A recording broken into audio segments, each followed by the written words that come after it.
ಎಲ್ರಿಗೂ ಶ್ರೀರಾಮ ಗೊತ್ತು. ರಾಮ ಜನಜನಿತವಾಗಿದ್ದಾನೆ, ಬಹುಶ್ರುತಃ ಅಂತ ವಾಲ್ಮೀಕಿನೇ ಹೇಳ್ಬಿಟ್ಟಿದ್ದಾರೆ. ಪ್ರತಿಯೊಬ್ರು ರಾಮನ್ ಕತೆ ಇವತ್ತಲ್ಲ ಏನು ಯಾವತ್ತಾದ್ರೂ ಒಂದಿನ ಕೇಳಿಯೇ ಇರ್ತೀರ. ಅಂಡ್ ಪ್ರಪಂಚದಲ್ಲಿ ಆದಿ ಕಾವ್ಯವಾದ ರಾಮಾಯಣದಿಂದ ನಮ್ಮ ರಾಮ ಇಷ್ಟು ಪ್ರಸಿದ್ಧನಾಗಿದ್ದಾನೆ. ಈ ರಾಮನ್ನ ಅತ್ಯಂತ ಹೆಚ್ಚಿನಾಗಿ ಪ್ರೀತಿಸೋದವರು ಯಾರು? ಸೀತೆನಾ ಇರ್ಬೋದು, ಓಕೆ ಕೈಕೇಯಿನಾ, ಓಕೆ ದಶರಥ ಪ್ರಾಣನೇ ಕೊಟ್ಟ ಅಂತೀರಾ, ಸರಿ ಸರಿ. ಇನ್ನೊಬ್ರು ಹೇಳಿ ಏನಾದ್ರು, ಲಕ್ಷ್ಮಣ, ಓಕೆ. ನಾನು ಇನ್ನೊಬ್ರ ಹೆಸರು ಹೇಳ್ತೀನಿ, ಅದ್ ಏನಂತ ಸ್ವಲ್ಪ ಯೋಚನೆ ಮಾಡೋಣ. ರಾವಣ ರಾಮನ್ನ ಬಹಳ ಹೆಚ್ಚಾಗಿ ಪ್ರೀತಿಸಿದವ ಅಂತ ನಾನು ಹೇಳ್ತೀನಿ. ಅದನ್ನ ಹೆಂಗೆ ನಾನು ಸಮರ್ಥಿಸ್ಕೊಳ್ಳೋದು? ನೋಡಿ, ಈಗ ನಮ್ಗೇನಾದ್ರೂ ತುಂಬಾ ಇಷ್ಟ ಆಯ್ತು ಅಂದ್ರೆ ನಮ್ಗದ್ ಬೇಕು. ನಂಗೆ ಚಾಕ್ಲೇಟ್ ತುಂಬಾ ಇಷ್ಟ ಆಯ್ತು ಅಂದ್ರೆ ನಂಗೆ ಚಾಕ್ಲೇಟ್ ಬೇಕು, ಅದನ್ನ ತಿನ್ಬೇಕು ಅಂತ ಆಗುತ್ತೆ. ಈಗ ನಮಗೆ ತುಂಬಾ ಇಷ್ಟವಾದದ್ದನ್ನ ನಮಗೇ ಬೇಕು ಅನ್ನೋದು ಒಂದು ಆಸೆ. ಆದ್ರೆ ನಮಗೊಬ್ಬರಿಗೇ ಬೇಕು, ಬೇರೆಯವ್ರು ಯಾರಿಗೂ ಬೇಡ ಅನ್ನೋದು ಒಂದು ದುರಾಸೆ. ರಾವಣನ ಕತೆ ಹಂಗಾಯ್ತು.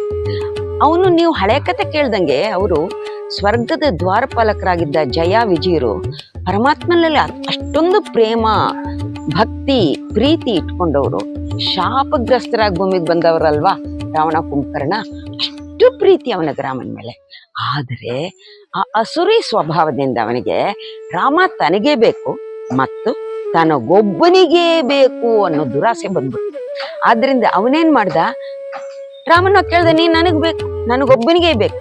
ರಾಮ ಅಂದ, ನೋಡಪ್ಪ, ಇದು ವ್ಯಷ್ಟಿ ಹಿತ ಅಲ್ಲ, ಅಂದ್ರೆ ಒಬ್ಬರಿಗೆ ಅಂತಲ್ಲ, ನನಗೆ ನನ್ನವರಿಗೆ ಅಹಂಕಾರ ಮಮಕಾರ ಅಂತ ಅಲ್ಲ, ಪ್ರಪಂಚಕ್ಕೆಲ್ಲ ಒದಗ್ಬೇಕು. ಯಾವ್ದಾದ್ರು ಒಳ್ಳೇದಿದ್ರು ನಾನು ಪ್ರಪಂಚಕ್ಕೆಲ್ಲ ಸೇರ್ಕೊಂಡಿದ್ದೀನಿ. ನಾ ಹೆಂಗೆ ನಿನ್ನೊಬ್ಬನ ಹತ್ರ ಬಂದ್ಬಿಟ್ಟು ನಿನ್ನ ಬಂದಿಯಾಗಿ ಯಾವಾಗಲೂ ನಿನ್ ಜೊತೆಗಿರೋದಕ್ಕೆ ಸಾಧ್ಯ ಇಲ್ಲ. ಇಲ್ಲ, ನೀನ್ ನನಗ್ ಬೇಕೇ ಬೇಕು, ನನ್ಗೊಬ್ಬನಿಗೆ ಬೇಕು.